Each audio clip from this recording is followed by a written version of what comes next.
मेरा बात क्या बोलता हूँ, आज का जो किसानों के लिए जो लड़ाई चल रहा है दोनों के बीच में, वो ड्रामा है। वो यहाँ तेलंगाना के स्टेट, यहाँ के TRS government, BJP Modi government, KCR government, दोनों सामने लड़ रहे, पीछे मजाक कर ले रहे लोग। बात है कि किसानों को सामने, किसानों के लिए हम लड़ रहे बोल के एक एक्सपोज करते हुए ये लोग बीजेपी से लड़ रहे बोल के एक तो तेलंगाना में ये नया चाल चल रहा है। सब मैं ये आप हुकूमत में है, अगर हुकूमत में है, आप रोड पे किसान सो जा रहा, किसान को बचाने का कोशिश करके सेंट्रल से लड़ो। अब किसान को यहाँ बचाने का कोशिश मत कर रहे, नहीं कर रहे, मगर बीजेपी गवर्नमेंट से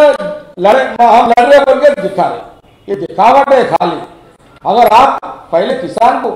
बचाते हुए आप बीजेपी से लड़ो,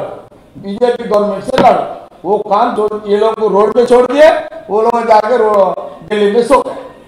ये एक नया नाटक चल रहा, TRS party government, BJP party government.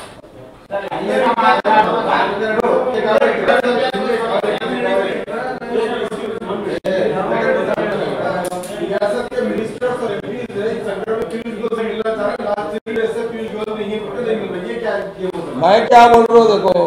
साहब, देखो कल सीएम मुख्यमंत्री जी जाके कल वनमित तो था ना, फिर जब ये मसला कहीं नहीं चला किसानों का, फिर जब वो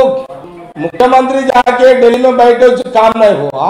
अब मिनिस्टर जाके क्या करते हो, जाके जिस सीएम से कुछ काम नहीं हुआ, ये इसलिए क्या बोलूं, खाली ये दिखाने के लिए किसानों के नाम पे फिर एक बार हुकूमत में आने के लिए ये लड़ाई हम बीजेपी से लड़ रहे बोल के बता रहे, मगर किसान तो रोड पे सो जा रहा, केसीआर साहब उनका कैबिनेट पूरा घर में सो जा रहा।